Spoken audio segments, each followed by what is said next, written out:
Қазақтың қарапайым жігіті UFC-де өнер көрсетуіне бір-ақ қана қадам қалды. Сіздермен солайде арнасы. Сіздерге жақсы қаралым тілеймін. Арнамызға қосылып лайк басуды ұмытпаңыздар. Көптердің қателігі ғой. Бөлмені допингке қарсы күрес агенттігі Бірақ та мен бұл жайлы ештеңе білмеймін. Шалқаттың ағылшынша тілі де келмейді. Трэш-ток жасайтындай. Әрине, маған да титуліне жекпе-жекке дейін өте жақын тұрмын. Сондықтан да тек қана маған жеңіс керек. Сәрсенбінің сәтті күнінде 2 қазанда біздің батырымыздың тағдыры шешіледі. Хабиб пен Дана Уайтты таңғалдырған қазақ палуан Дияр Нұрғожа UFC-ді табан астына қаратпақ. Дияр күні ертең 2 қазанда Бартош Шевчук атты қарсыласпен карттағы саны бойынша 2-ші жекпе-жекке шығады. Ал бүгінгі бейнеміз Иманғалидің арқасында шыққан болатын. 1000 теңге үшін көптен көп рахмет айтамын. Егер де сіз келесі бейненің шығуына септік тигізгіңіз келсе, осы картаның номерімен кез келген соманы жіберсеңіз болады. Алғысым шексіз. Енді біздің палуан жайлы айта кететін болсақ, ол 93 келідегі жартылай ауыр салмақтағы 27 жасар қазақ батырымыз. Оның алыптылығына мен қатты таңғаламын. Менің ойымша, бұл алып жігіт Дарабоз бен Бүжайдың екеуін бір уақытта мыжатын секілді. Сен қалай ойлайсың? Дияр Нұрғожа Төбет тим залында жаттығады. Бұл залда кезінде Мұратбек Қасымбай шыққан болатын.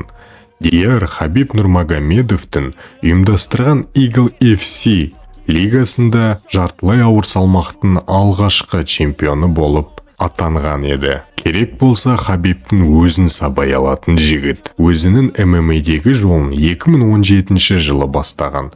Яғни 20 жасында ММА-ді бастау көріп тұрғаныздай ешқашанда кеш емес. Өзінің 9 жекпе-жегінде 5-еуін нокаутпен, 2-еуін сабмишнмен жеңген болатын. Оның ішінде 6 жекпе-жегін бірінші раундта бітірді. Ертеңгі жекпе-жектегі дайындығы жайлы айтатын болсақ, Төбет топ-тим осындай жазба қалдырған болатын. Біз Майамидегі оқу-жаттығу жиынында Kill Cliff FC жаттығу залында 21 күн бойы оқу-жаттығуда болдық. Біз баға жетпес тәжірибе алмастық және қазір Лас-Вегасқа бара жатырмыз.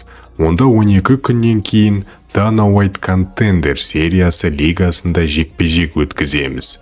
Бапкерлерімізге баға жетпес қолдауы мен тәлімгерліктері үшін, сондай-ақ алға ұмтылуға көмектескен сенімдері мен күрескерлік рухы үшін ағаларымызға мың алғыс деген болатын. Бұл жазба бір апта бұрын ғана салынған. Сондықтан жекпе-жекке санаулы-ақ күндер қалды. Әрқашанда суреттің артқы жағы қызық болады. Бұл Kill Cliff FC залында Кевин Ли, Гилберт Бёрнс, Майкл Чендлер секілді жауынгерлер шыққан. Ситибанк ыңғайлы банктардың бірі.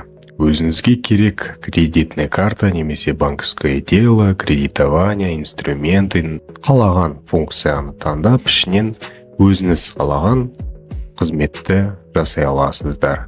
Өте ыңғайлы, әрі де қарапайым.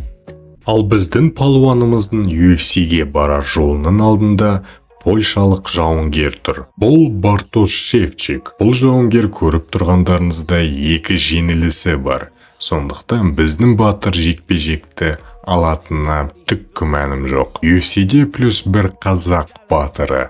Қолдауларыңызды аямаңыздар. Сіздермен бірге болған солайде арнасы. Баршаңызға алғыс айтамын. Сау, саламат, аман болыңыздар. Келесі жүздескенше жақсы жаңалықтарда кездесіп тұрайық.